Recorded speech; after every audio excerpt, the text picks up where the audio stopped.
c'est sur la fin de toutes choses qui est proche et nous devons vaquer à la prière. J'étais dernièrement aussi dans votre rendez-vous de prière et quand j'avais reçu ce même thème, je demandais, mais qu'est-ce que je vais dire là-dessus? Mais le Seigneur m'a parlé. Le Seigneur m'a parlé et je bénis le Seigneur parce que ce qu'il m'a dit, je suis sûre que tu seras béni au nom de Jésus-Christ.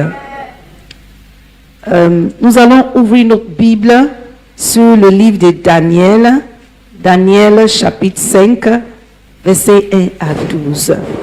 Et puis, quelqu'un d'autre peut nous aider pour lire le 2 Timothée, chapitre 3, verset 1. Et puis, si possible, quelqu'un d'autre va ouvrir le psaume 2, verset 1 à 4. Alors, je vous ai dit que le Seigneur m'a donné cette parole et c'est l'histoire de comment est-ce que Belshazzar a reçu l'écriture sur le muraille, n'est-ce pas? Et je crois que nous connaissons tous cette histoire. Belshazzar va donner un grand festin et il va inviter plusieurs personnes. La Bible déclare qu'au nombre de 1000, et il but du vin en leur présence. Et quand il eut goûté au vin, il a apporté des vases d'or et d'argent que son père, Nebuchadnezzar, avait enlevé du temple de Jérusalem, afin que le roi et ses grands, ses femmes et ses concubins s'en servent pour boire. Belshazzar est le petit-fils de Nebuchadnezzar. Le roi Nebuchadnezzar avait dirigé et le Seigneur, c'est le roi de Babylone et c'est un roi païen, si on peut le dire, parce que c'est le peuple de Dieu, Israël et les tribus de Juda qui ont été emportés en captivité par Babylone, c'est-à-dire le roi Nebuchadnezzar. Et si vous finissez de lire le récit dans le chapitre 5, vous allez trouver que Daniel est en train de rappeler à Belshazzar que le Seigneur Dieu, il a utilisé ton père pour accomplir une mission. Cela ne veut pas dire que Nebuchadnezzar était vraiment agréable à Dieu, mais tout simplement qu'il a été un instrument dans la main de Dieu. Et Dieu a rendu prospère son royaume. Alléluia. Mais son grand-père, mais comme Nebuchadnezzar n'était pas sage, à un certain moment donné, ce royaume-là, ça lui a été détourné. C'est-à-dire qu'il a été renversé. Il a péché contre Dieu. Et quand il a péché contre Dieu, pendant un moment, il est devenu un animal. Il mangeait comme un animal. Et quand il est revenu à lui-même, c'est-à-dire s'est repenti, c'est là maintenant qu'il a été restauré. Alors, Daniel va rappeler à Belshazzar, pour lui dire, ton père, quand il dit ton père, mais c'est son grand-père. Donc, lui, Daniel le rappelle pour dire, ton grand-père était en gloire. Tout le monde a vu la gloire de ton grand-père. Malheureusement, je crois que c'est le verset 22 de ce même chapitre 5. Malheureusement, toi, tu n'as pas pu saisir, tu n'as pas pu te rappeler, tu n'as pas pu reconnaître la main de Dieu dans la vie de ton grand-père. Et toi, tu vas commettre ces bêtises. Alléluia. Bon, ce soir, d'abord, j'aimerais que nous sachions que c'est une famille royale. Nebuchadnezzar, Nabonda, ou bien comment il s'appelle, et puis Belshazzar. Belshazzar qui a pris le trône. Et nous vivons dans ce monde avec les personnes, bien sous le règne des personnes, sous les, si vous voulez, le pouvoir de certaines personnes qui sont en majesté parce que c'est eux qui tiennent le règne de ces nations. Nous sommes sous les règnes des principautés et des pouvoirs. Quelqu'un dit Amen. Et dans nos mondes d'aujourd'hui, la Bible déclare, selon le thème que nous voyons, ils disent que la fin du temps arrive, ou bien c'est arrivé, et qu'est-ce que nous devons faire? Nous devons vaquer à la prière.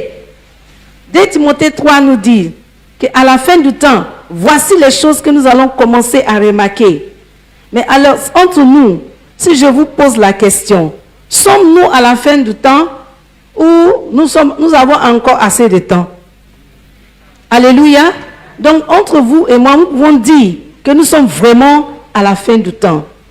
Parce que ce règne, ou bien ces hommes qui règnent et qui ont régné, parce que le Seigneur a permis pour qu'ils puissent régner sur les peuples et des nations, ils prennent les lois dans leurs mains. Non seulement ils ont ramené tous les ustensiles de la maison de Dieu de Jérusalem pour amener ça en Babylone. Notez quelque chose. Depuis qu'ils ont amené tous ces ustensiles à Babylone, ils n'ont jamais touché et il n'y a jamais eu de problème. Ils n'ont jamais fait sortir et il n'y a jamais eu de problème à ce niveau. S'il y a des problèmes, en tout cas c'est au niveau du comportement de Nebuchadnezzar que Daniel aussi a intervenu plusieurs fois pour pouvoir l'aider, interpréter ses rêves et puis lui donner des avertissements et ainsi de suite. Mais voici, à l'âge que Daniel a arrivé, c'est-à-dire que c'est entre 70 et 80 ans maintenant, parce qu'il est maintenant vieux. Mais l'enfant là, celui qu'on a fait roi, il a oublié qu'on peut m'insulter. On peut insulter mon papa. On peut insulter mes enfants. On peut prendre nos biens. On peut nous amener en captivité. On peut faire ce qu'il veut, ce qu'il veut avec nous. Mais quand ça touche à notre Dieu, tu as gâté l'affaire. Est-ce que quelqu'un m'entend ce soir? Quand ça touche à ce qui concerne Dieu, tu as gâté l'affaire. C'est-à-dire que ici, ce que nous voyons, c'était désécration. On dit ça en français, non? Desecrate. C'est-à-dire que... Bon, désacralisation, c'est ça? Désacralisation. Profaner. C'est une profanation. C'est-à-dire, on fait sortir les ustensiles de Dieu, du temple de Dieu. Et qu'est-ce qu'on fait? On lance une fête et on fait boire. Et les impurs, et les paniers, et les indignes, et les, comment Dieu le sait, avec ces vases précieux. N'oublions pas, je vous ai dit, que depuis qu'on a enlevé ces ustensiles-là de la maison de Dieu en Jérusalem, on n'a jamais touché. Je suis en train de dire, l'église de Dieu reste l'église de Dieu. Je suis en train de dire que l'église de Dieu est sanctifiée. L'église de Dieu reste le corps de Christ. L'église de Dieu reste quelque chose qui appartient à Dieu. Et la Bible dit, ne touche pas mon oint. Et ne touche pas à tout ce qui est en tout cas consacré. Ne profane pas les choses qui appartiennent à Dieu. Faites tout ce que vous voulez avec le peuple. Il faut nous amener à la... Il faut faire ce qu'il faut nous malmener. Il faut nous insulter. Il faut faire ce que tu veux. Mais quand tu commences à toucher à ce qui concerne Dieu dans ma vie, ça veut dire que tu allais loin. Nous sommes à la fin du temps. Quelqu'un dit Amen. David dit, mais quand Goliath parlait à David, la Bible déclare que Goliath au nom de ses dieux, n'est-ce pas? Et il a dit, toi petit enfant là, c'est toi tu dois venir contre moi. Tu me prends pour un chien ou bien quelque chose. Et David va répondre à Goliath. Tu es venu contre moi avec la lance, l'épée et le javelot. David a bien dit. David dit, tu es venu contre moi avec la lance, l'épée et le javelot. Mais moi, je viens contre toi au nom de l'Éternel Dieu, le Tout-Puissant, que tu as fait quoi? Que tu as fait quoi? Oui, en français on dit insulter, en anglais il dit que tu as défié. viens au nom de l'Éternel des armées que tu as défié. Parce que tu as défié le nom de l'Éternel dans ma vie. Je vais couper ta tête. Et je vais donner ta tête aux oiseaux du ciel. Ils vont manger ça, ils vont piquer ça. C'est-à-dire que tête là même, on ne va plus reconnaître ça. On ne pourra même pas enterrer ta tête. Parce que tu as défié l'Éternel des armées dans ma vie. C'est ce que David a dit à Goliath. C'est de la même façon. Nous étant l'église de Dieu, nous avons un rôle à jouer. Et ce rôle à jouer, nous allons regarder ça tout à l'heure. Mais c'est-à-dire que quand j'ai regardé, j'étais en train de préparer ce message. Je me posais la question. Est-ce que je dois donner le thème comme l'écriture sur le mur, l'écriture sur le muraille, ou bien je dois dire décoder le langage de Dieu. Alléluia. Alléluia. Parce que ce soir, il y a des écritures sur le mur. Je vous assure que l'écriture sur le mur a commencé déjà dans les nations. Le Seigneur commence à écrire déjà. Mais seulement, qui sont ceux qui vont décoder ces écritures-là? Qui sont ceux qui vont lire et interpréter ces écritures? Nous allons arriver là-bas. Dans un premier temps, je dis, les rois de la terre.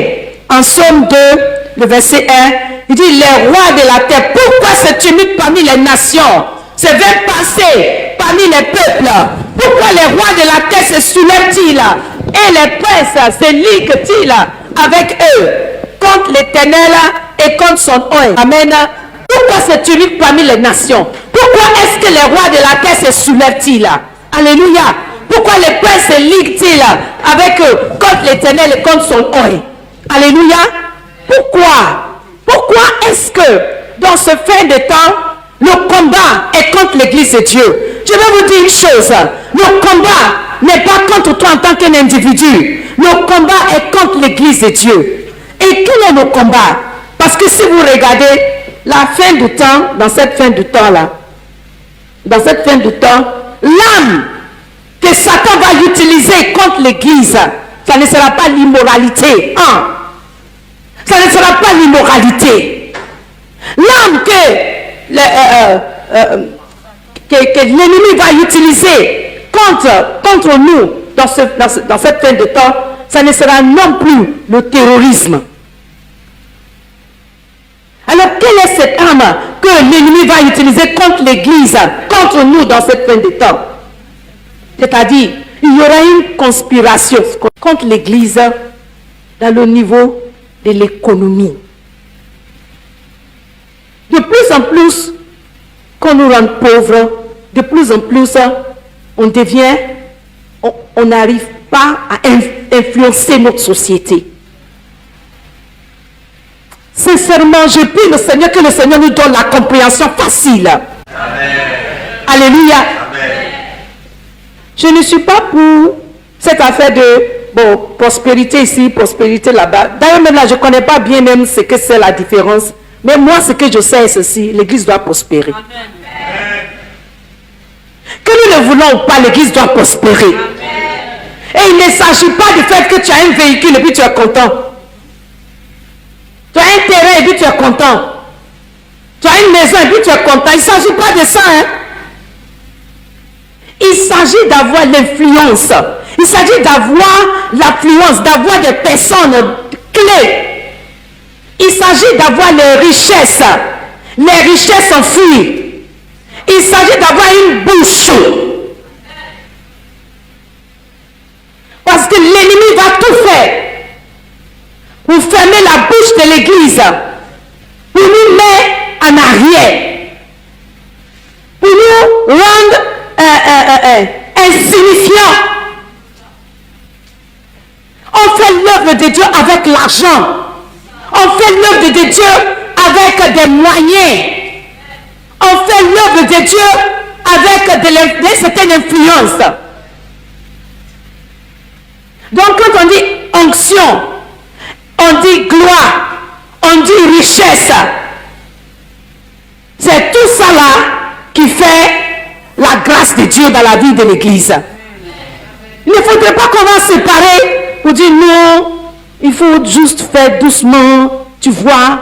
Non, non, non, non, non. Il est temps pour que nous cherchions où C'est pas chercher, mais il est temps que nous commençons à décoder le langage du ciel. Les ustensiles qui ont été enlevés du Babylone, de Jérusalem, étaient des ustensiles en or, étaient des ustensiles de grande valeur. Donc que ça reste là, ça ne dérange personne. Mais c'est une représentation du fait que Dieu est encore vivant dans son église. Et quand cet homme va prendre ses ustensiles, qu'est-ce qu'il va faire? Il va commencer à célébrer le Dieu de l'or et le Dieu d'argent avec les ustensiles de notre Dieu, avec quelque chose de précieux avec lesquels nous servons le Seigneur. Lui, il va commencer à célébrer, lui, son Dieu avec. Il va nous priver de ce qui doit nous revenir. Il va le profaner pour ne plus qu'il soit utile. Vous pouvez propager l'évangile. Vous pouvez établir le règne de Christ.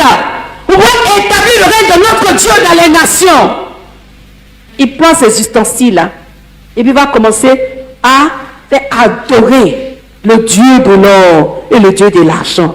Eux, leur Dieu. Pendant qu'ils se prennent un but, que ces choses-là ont été consacrées à Dieu. C'est pour un but que ces choses-là ont été mises à part pour servir le Seigneur. La fin de toutes choses arrive. Vaquons à la prière. Pour pouvoir vaquer à la prière, il faut que nous soyons capables de discerner et voir ce qui se passe.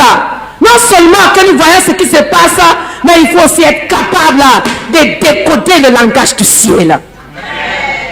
La Bible dit dans le livre d'Ecclésiaste, chapitre 9, versets 13 à 16, l'histoire de l'homme sage et pauvre.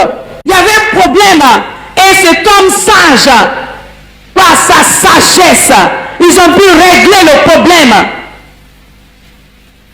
Ils ont eu la victoire par sa sagesse. Mais la Bible déclare que cet homme a été oublié parce que c'était un homme pauvre.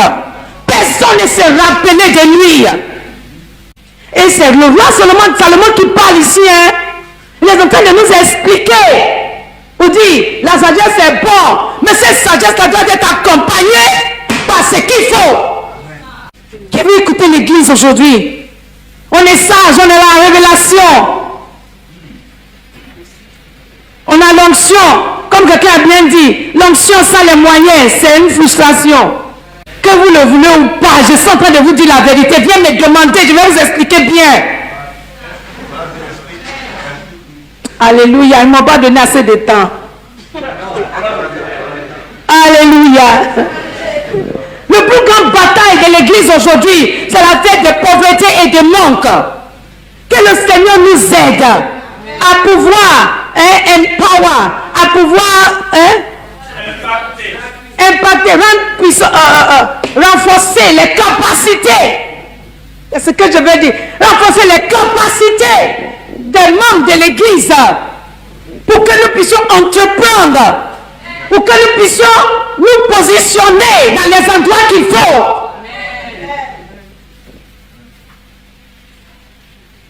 Parce que l'ennemi cherche à tout prix, à tout moyen de renverser l'œuvre de Dieu. Nous voyons Judas Iscariote. Son problème n'était pas femme, son problème était l'argent. Dès que le ministère a commencé à prospérer, et c'est lui qui gardait l'argent, il s'est dit, mais écoute, l'argent rentre ici, on peut faire quelque chose avec cet argent-là. S'il a volé, ce n'était pas suffisant, il faut qu'il cherche encore d'autres moyens. Et qu'est-ce qu'il va faire? Il va aller dire, bon, moi je vais vous montrer la personne que vous cherchez. Parce que tout simplement, Judas se disait que Jésus allait s'échapper. Il connaissait Jésus, Jésus avait la force, la puissance et l'onction. Il peut s'évader sans que quelqu'un va voir, et puis quelqu'un qui change de l'eau en vin, hein? Il peut disparaître. Donc lui, il est bon de faire un bon marché. Sans savoir qu'on allait attraper Jésus. On l'attrapait même pour lui, il allait gagner, lui, son argent, et puis Jésus allait s'échapper, et puis c'est gagner quoi. Mais à sa surprise, Jésus se rend et on doit tuer Jésus. Là. Judas il ne peut pas supporter ça. Et à cause de cela, il va aller se pendre. Et l'argent là même, il a jeté parce que c'était pas, son but n'était pas ça. Son but était juste pour qu'il puisse devenir un peu riche, quoi. Alléluia. Ce que nous voyons dans l'église aujourd'hui, si ce n'était pas Joseph d'Arimathée qui était... Joseph avait l'argent, mais il avait aussi l'influence. Quelqu'un va se lever comme ça pour dire, non, je veux le corps de Jésus, et puis on va te donner, tu es qui? Il était connu, donc quand il a demandé, c'était facile pour qu'il puisse avoir ça. Alléluia. L'ennemi fait tout pour appauvrir l'église. Il fait tout pour empêcher l'église pour évoluer. Alléluia. L'ennemi fait tout pour nous empêcher de voir ce que c'est derrière cette gloire-là. Voilà pourquoi beaucoup de personnes vont chercher l'argent là, d'une autre manière, quoi. L'onction et la prospérité et l'influence, tout là, ça va ensemble là. Il y a des démons même qui n'existent pas. Mais c'est parce que la personne n'en est pas. Donc on chasse démons là toujours. Sors. Démon là aussi dit, je ne suis pas dedans, c'est pas moi. C'est parce qu'il n'a pas ce qu'il faut. S'il a ce qu'il faut là, il va évoluer. Alléluia. Je suis en train juste de toucher un élément dans ces fins de temps que l'ennemi est en train d'utiliser contre l'église. Les choses précieuses de l'église qu'on va profaner, qu'on va traîner à terre, et puis l'église a un terrain. Et on vient, on dit non, le gouvernement a besoin du terrain là. Ou bien même sans parler, on met là, et puis on casse tout. Et puis il n'y a même pas quelque chose pour remplacer. C'est de ça que je parle, bien vous ne comprenez pas ce que je dis. C'est vrai que dernièrement, il y a beaucoup d'églises qui ont été construites quand même au bord de la route. Hein. Mais il y avait d'autres. Ils n'étaient pas construits au bord d'une route quelconque. Alléluia. C'est cassé, puis ça va nulle part, quelque part. Toi, tu connais qui ici? Et puis ça va aller quelque part. Ça va nulle part. Alléluia. Les choses de Dieu qui sont profanées. Les choses de Dieu qui sont banalisées et malmenées. Et au fur et à mesure, on peut les chercher. Au moment qu'on doit chercher maintenant pour que les âmes puissent rentrer dans l'église, à ce moment-là, tu vas commencer à chercher un autre endroit où tu vas réunir même ce que tu avais déjà gagné. De peur que eux aussi vont commencer à courir pour. Dernièrement, on a reçu des nouvelles, je ne sais pas, Konaïri, les églises qui ont été violentées là-bas. Il y a 4 blessés, oui, on a ATI à une œuvre là-bas.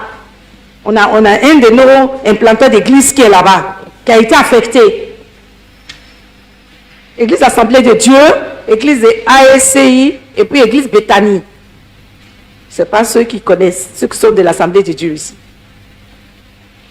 Qu'est-ce qu'ils ont? On les accuse d'avoir fait quoi? On dit non, qu'il est tentant que les gens jouent dans l'église. Dérangent les masques là. Les danseurs de masques sont dérangés par la musique de l'église.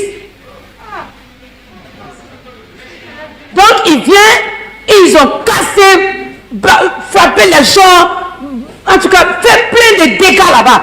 Actuellement, le problème est en justice. Et la question se pose. En tout cas, nous tous on regarde. Est-ce que l'église a assez de l'influence pour qu'on soit justifié dans ça? On ne demande pas de manière corrompue, on demande qu'on soit justifié. Dans cette fin du temps, c'est ça. C'est ce que nous allons subir ou bien ce qui se passe déjà. Mais, alléluia. Vous savez, quand Jacob dit à Laban, il est temps pour moi, je dois partir. Laban ne veut pas, il va manipuler tout. Il est là pour que je puisse retourner, moi et ma femme, et tous les... En tout cas, ce que j'ai pu travailler pendant toutes ces années-là, faut me donner mon salaire, je vais partir servir Dieu comme je peux. Non, tu ne dois pas partir. Quand Pharaon a dit, ok, je laisse le peuple de Dieu partir. Allez-y. Vous seul. Moïse dit pas question. Bon, allez-y, vous et vos femmes. Et vos enfants, mais vous laissez les brebis, vous laissez vos biens, vous laissez tout ici. Nous avons déjà l'image de ce que ce monde, ce dernier temps, va faire à l'église. Laissez ça et partez, servez votre Dieu. Moïse dit, on ne peut pas aller servir Dieu les mains vides. Tu viens toujours à l'église et tu as les mains vides. Rentre dans ta chambre, mets ta main dans ta tête et demande une seule chose. Et cette chose, c'est quoi? Comment décoder le langage du ciel? La Bible déclare que quand cet homme a commis cette profanation, il y a une main qui est apparue, commence à écrire sur le mur. La Bible déclare ses pieds commencent à trembler comme ça. Il faut que les rois commencent à trembler. Les rois des nations doivent trembler. Ainsi, c'est assez pour qu'on fabrique des messages pour nous donner à des gouverneurs, à des présidents. On n'a pas besoin de faire ça. Le roi commence à trembler. Il commence à trembler. La peur, la sueur, tout vient sur lui. Parce qu'il a profané les choses de Dieu. Il faut que dans nos relations avec le Seigneur, dans nos relations avec Dieu, nous arrivons à ce niveau-là. Où on va nous chercher. Et voilà cet homme, ce roi, je peux l'appeler même un roi insensé. Tu fais ces choses-là, tu as vécu pendant tout ce moment-là. Il demande les astrologiens, les magiciens, venez, vous allez interpréter. Il y a problème. Venez. Les astrologiens aussi ne veulent pas interpréter. Vous savez pourquoi? Parce que ce n'est pas dans le langage chaldien, ce n'est pas dans la langue juive, ce n'est pas en français, ce n'est pas en anglais. C'est un langage céleste. C'est un langage de Dieu. Seulement ceux de Dieu pourront décoder.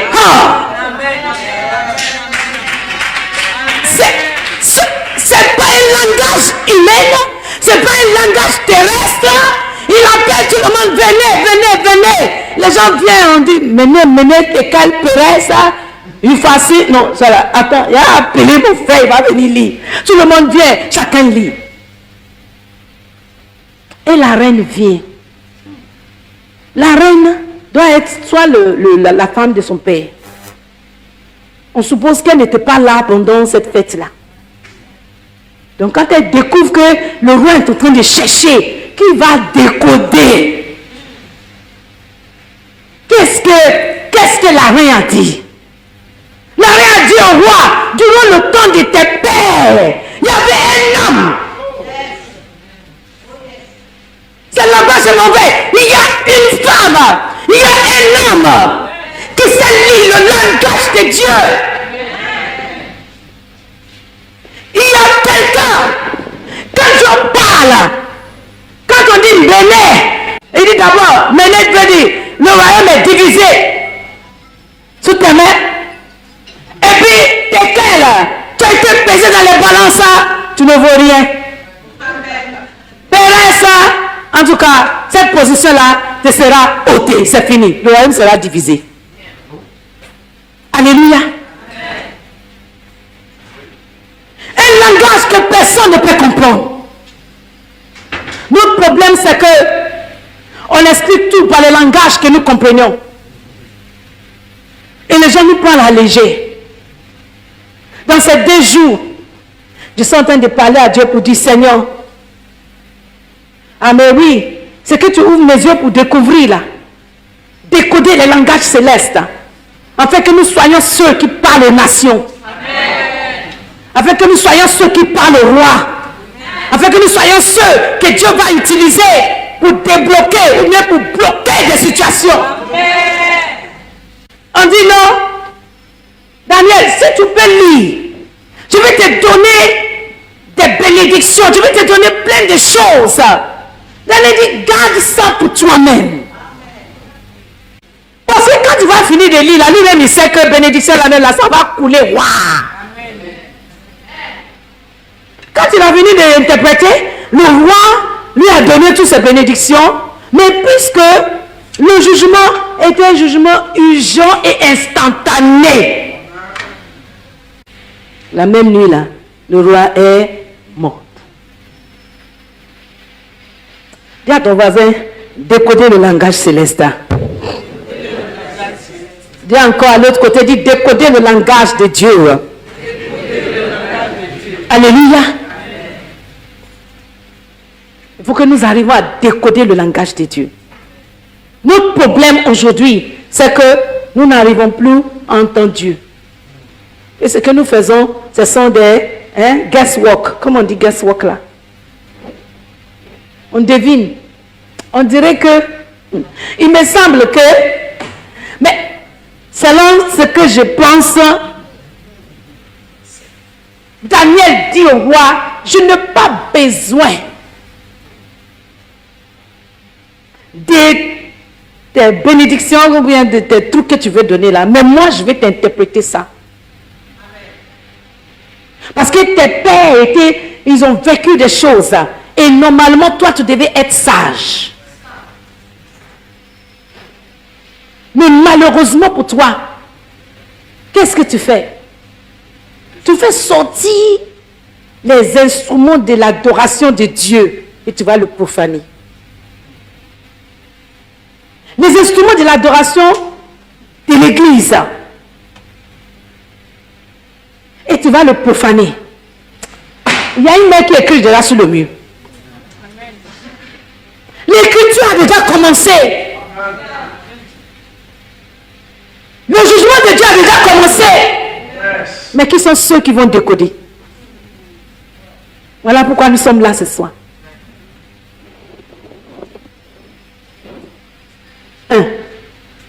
Premièrement, comment décoder? Comment est-ce que la femme, la reine a dit à la chose, la reine a dit au roi, il dit, il y a un homme, le verset 12, je vais lire ça, non, verset 11, il y a dans ton royaume un homme.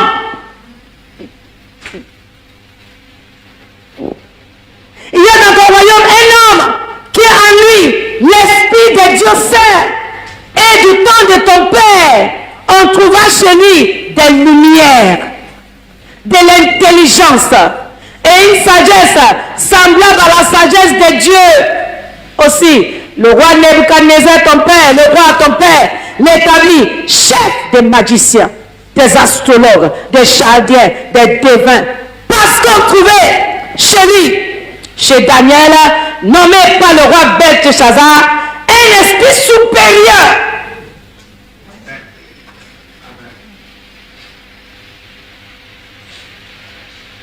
Comment peut-on avoir un esprit supérieur si tout le temps nous sommes en train de courir derrière leur argent? Comment est-ce qu'on peut avoir un esprit supérieur si nous sommes en train de compromettre notre foi? Comment est-ce qu'on peut avoir un esprit supérieur? Comment est-ce qu'on peut venir même nous faire appel?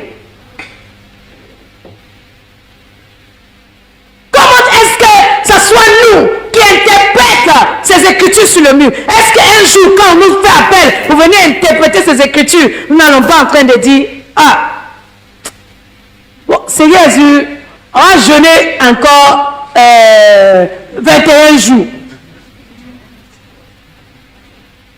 Parce que ce genre d'écriture-là, c'est pas normal, hein? Mais on sait que c'est pas normal, c'est pour ça qu'on t'a appelé.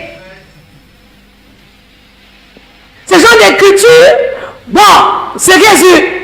21 jours, après 21 jours, le Seigneur va nous révéler. C'est à toi-même, on veut. Dis à ton voisin, c'est toi on attend depuis. Alléluia.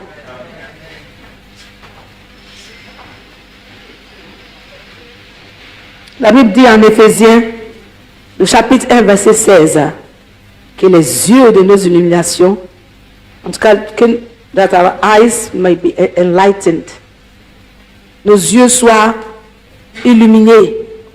C'est Paul qui est en train de prier pour les Éphésiens. À partir du verset 16, je ne cesse de rendre grâce pour vous, faisant mention de vous dans mes prières, afin que le Dieu de notre Seigneur Jésus-Christ, le Père de gloire, vous donne un esprit de sagesse et de révélation dans sa connaissance, qu'il illumine les yeux de votre cœur pour que vous sachiez quelle est l'espérance qui s'attache à son appel, quelle est la richesse de la gloire de son héritage qui réserve au sein et quelle est envers, c'est-à-dire quelle est, pour que nous sachions, pour que nous découvrions, pour que nous ayons la révélation.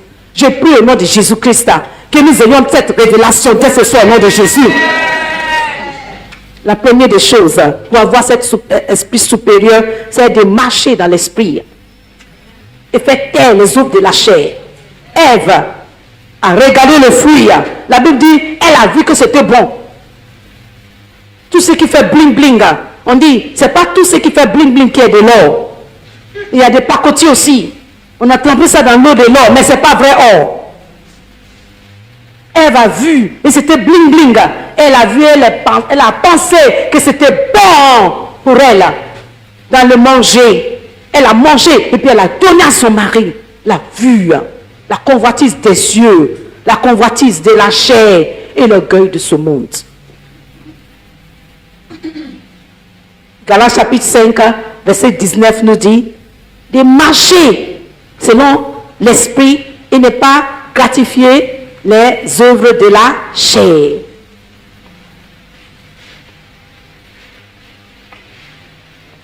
Or, les œuvres de la chair sont manifestes, ce sont l'impudicité, ainsi de suite, ainsi de suite.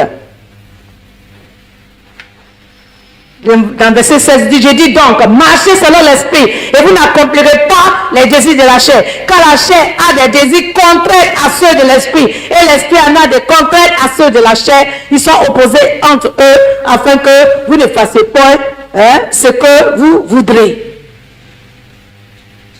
En 2 Corinthiens chapitre 10, à partir du verset 3, je crois que la Bible déclare là-bas, si nous marchons dans la chair, nous ne combattons pas selon la chair, car les armes avec lesquelles nous combattons ne sont pas charnelles, mais elles sont puissantes par la vertu de Dieu pour renverser les forteresses. Nous renversons les raisonnements et tout autant qui se lève contre la connaissance de Dieu et nous amenons toute pensée captive à l'obéissance de Christ. La deuxième chose, comment est-ce que je peux acquérir cet esprit supérieur? C'est de prier dans l'esprit et dans la compréhension.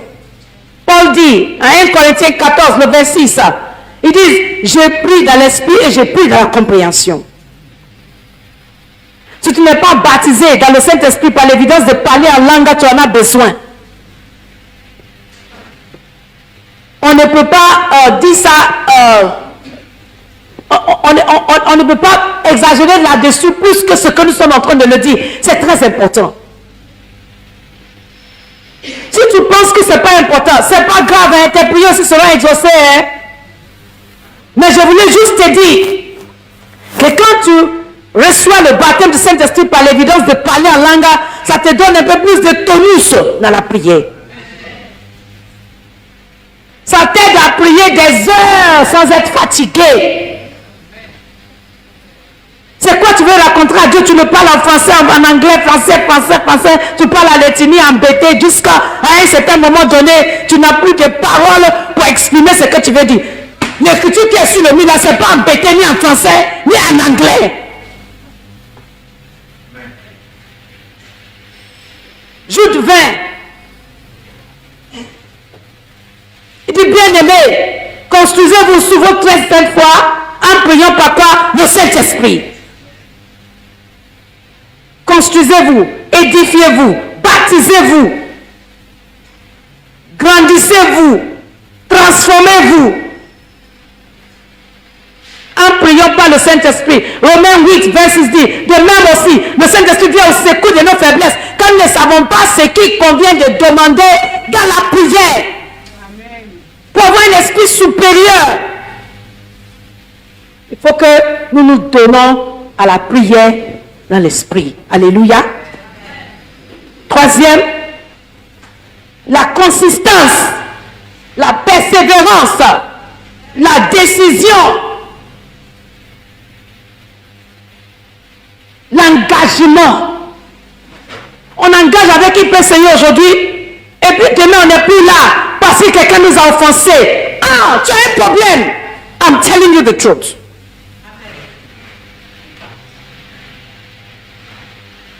Quand on s'engage avec le Seigneur, on est offensé, tu te fâches un peu, après tu reviens. Dis amen. C'est normal de se fâcher un peu, mais il dit ne laisse pas vachement là de continuer. La Bible déclare par la consistance. Daniel en chapitre 10, chapitre 6, verset 10. Il a compris que l'écriture était déjà signée. Le décret était déjà signé. Et qu'est-ce qu'il fait? Il est parti. Il a commencé à prier comme il avait l'habitude de faire. Rien ne pouvait arrêter son engagement.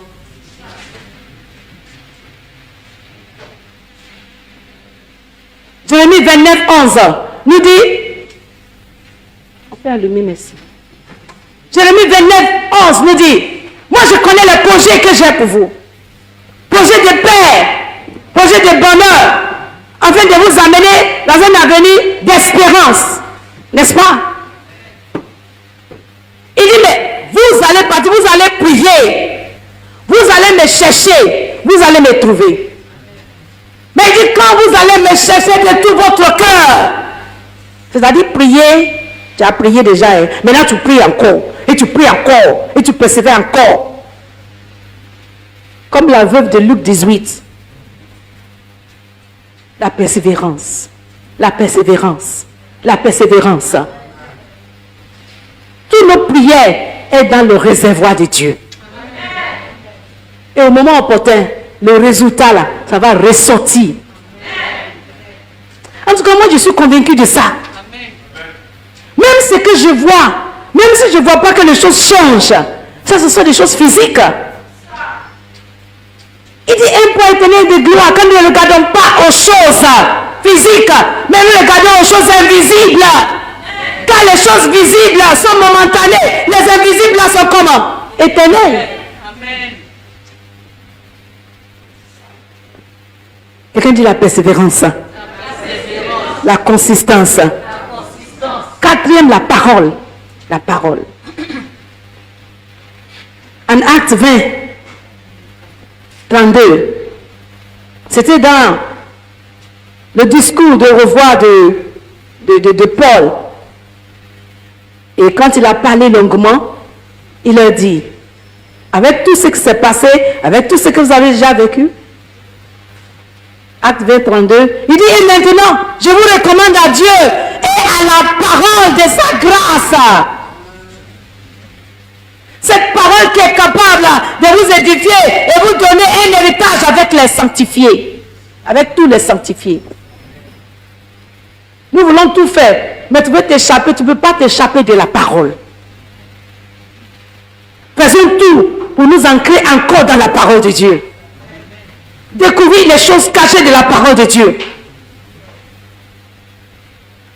Jean 6, 63 disent que les paroles que je vous donne sont esprit et vie. La chair ne profite de rien. Proverbe 1, 28, 29. Ils disent, quand ils vont prier, je ne vais pas exaucer. Pourquoi? Parce qu'ils ont haï la connaissance. Vous pouvez lire à la maison de verset 26 jusqu'à peut-être 29, 30, 31 là-bas. Proverbe 1. Quand vous allez prier, je ne veux pas exaucer. Parce qu'ils ont refusé d'apprendre. Ils ont refusé la connaissance. Ils ont refusé de connaître les conseils de Dieu. Donc toute cette prière de Parfois, je fais ça, hein. Mais c'est juste pour vous dire. Tous ces prières de mais, ça va mourir? Comment? D'ailleurs, même là qui t'a dit, ça va mourir même. Tu as créé quoi et puis tu veux tuer la chose? Qu'est-ce que toi tu as créé, tu veux tuer? Avec la connaissance de la parole de Dieu, tu sauras quoi tuer et quoi ne pas tuer. Arrêtez de tuer tout partout autour de toi. Alléluia. Et la cinquième chose, le jeûne. Le jeûne et la prière. En Daniel 1, verset 12, Daniel dit, essayez-nous avec nos légumes là, et vous verrez. Donnez-nous 10 jours seulement. Nous ne voulons pas manger les mets du roi.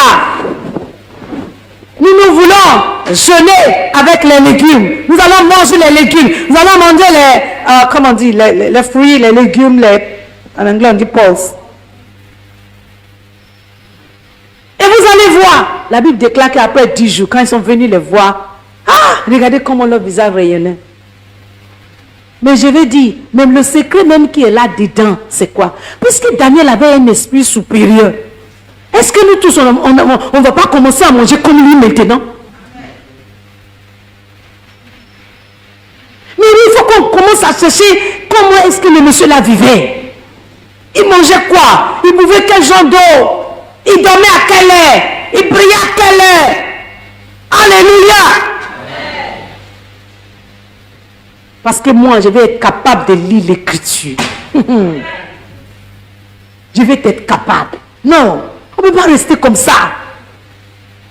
Les choses doivent changer en Côte d'Ivoire. Les choses doivent changer dans les nations. Mais on cherche des hommes supérieurs, on ne trouve pas. On cherche des personnes qui peuvent tenir et parler, on ne trouve pas. Qui va parler? Tout le monde cache sa tête. Il ne faut pas que vraiment, c'est moi, ils vont venir prendre. Mais entre-temps, Daniel ne sort pas la tête. Hein. Il ne cache pas la tête non plus. Mais on vient le chercher toujours. Quand le décret a été signé, est-ce que Daniel est parti sur la place publique? Je vais prier mon Dieu, je vais vous montrer que c'est le Yahvé d'Israël qui détient cette nation. Est-ce que Daniel est parti faire ça? Non. Il est resté chez lui à la maison. Oh, hey, Seigneur Jésus. Et il priait de la même manière qu'il avait l'habitude de faire. C'est les gens qui partaient chercher toujours Daniel. Les gens, ça va le chercher toujours. Un problème, ça va le chercher. En palabre, ça va le chercher. Mais chaque fois, on le cherche, et puis on le trouve aussi. Dis amen. Amen. Tu me cherches, tu me trouves. Il faut que ça arrive là-bas, dans l'histoire de l'église. Un homme avec qui est l'esprit supérieur. Esther dit, si je meurs, je meurs. Je vais jeûner, rassembler tout le monde et jeûner pour moi pendant 3 jours. Je vais m'approcher au roi et si je meurs, je meurs. Si je vis aussi, c'est bon. Alléluia. Sommes-nous prêts de décoder le langage de Dieu? Sommes-nous prêts d'être cet homme, cette femme, d'un esprit supérieur dans cette fin de temps? Nous sommes à la fin de temps, nous devons vaquer à la prière. Mais cette prière ne sera pas une prière ordinaire. Parce que la prière, ça ne suffit plus. Qu'est-ce que je vais dire quand je dis la prière ne suffit plus? Ce n'est pas juste une prière que tu te lèves.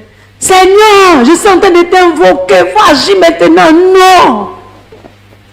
Il faut que certains de ces éléments-là se trouvent dans nos vies. Il faut que certaines de ces choses, ces qualités-là se trouvent dans nos vies. Il ne faudrait pas que nos yeux, ou bien toutes nos attentions, soient sur leurs biens et comment on peut avoir ça. Et comment on peut posséder ça. Pendant que l'écriture sur le mur est restée là.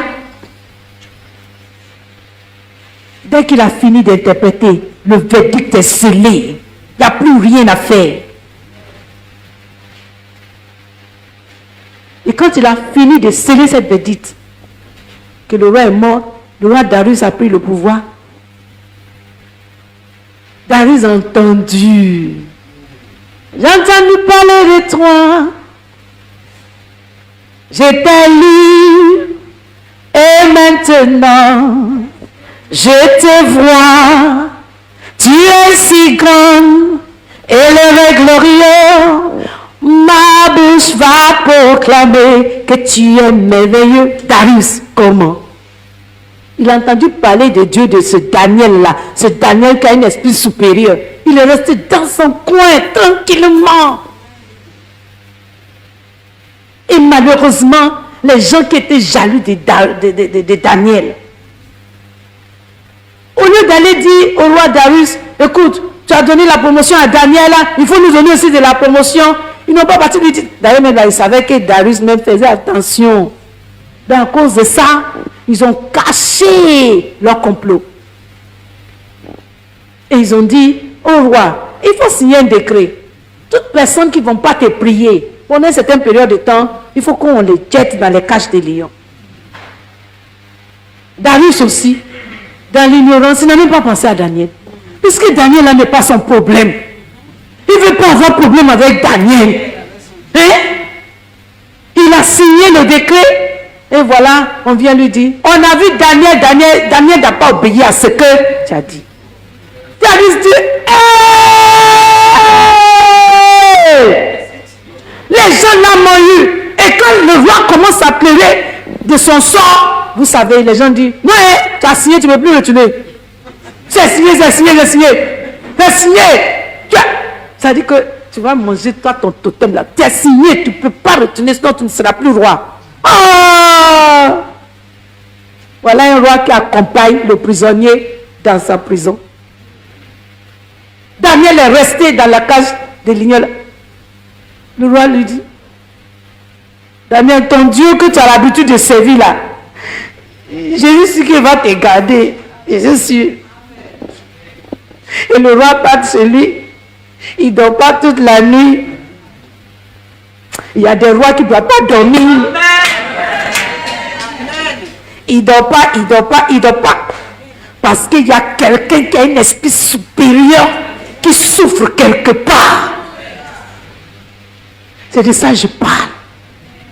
Il y a quelqu'un qui a un esprit supérieur qui a un besoin quelque part. Le roi ne doit pas dormir. Il se lève le matin très tôt. Il court. Daniel, est-ce que ton Dieu que tu avais l'habitude de servir avec abnégation, avec fidélité, avec amour, avec tout ce que tu as, avec ton cœur, avec ton âme, avec ton esprit, est-ce qu'il a dit dans ce discours-là comme ça? Non. Daniel, est-ce que ton Dieu que tu as l'habitude de servir, est-ce que tu as délivré? Daniel dit, oui, roi, je suis vivant. Il dit, lève-le, rapidement. Avant que les lions la changent la vie. Enlevez-le rapidement. On l'a enlevé. Et voilà Daniel. Il attrape Daniel. C'est que je veux, c'est que louer Jésus. Je vais louer.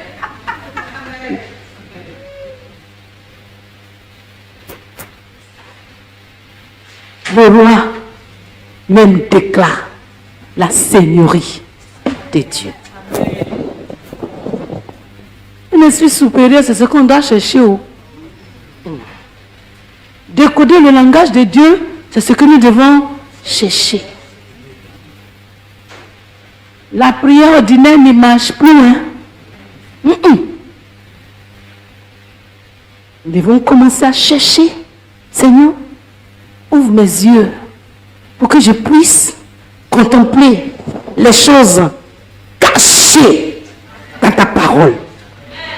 Ouvre-moi les yeux pour que je puisse voir les choses cachées dans ma nation. Seigneur, parle-moi. Et Seigneur, si tu m'as parlé, envoie-les vers moi. C'est de ça que je parle. Envoie-les vers qu'on vient m'appeler. Lève ta main droite où tu es assis. Répète après moi. Dis au nom de Jésus-Christ. Ça, c'est pas un esprit supérieur qui parle. Quand un esprit supérieur parle, même les fondements tremblent. Tu dis au nom de Jésus-Christ.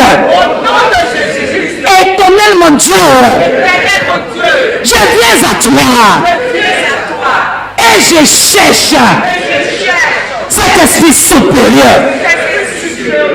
Celle que tu as donnée à Daniel, ce n'est rien. Parce que c'était pour le royaume de ce temps. Le royaume d'aujourd'hui a besoin d'un esprit supérieur. Oh, Éternel, déverse ma vie. Cette dimension de l'esprit supérieur. Au nom de Jésus-Christ. Aide-moi à marcher dans l'esprit. Aide-moi à marcher par l'esprit. À ne plus se donner à la chair. Au nom de Jésus. Est-ce que tu veux faire cette prière rapidement? Dis Seigneur, délivre-moi de la chair et tout ce qui est les œuvres charnelles au nom de Jésus. Prie pendant 2 secondes. Prie pendant 2 secondes.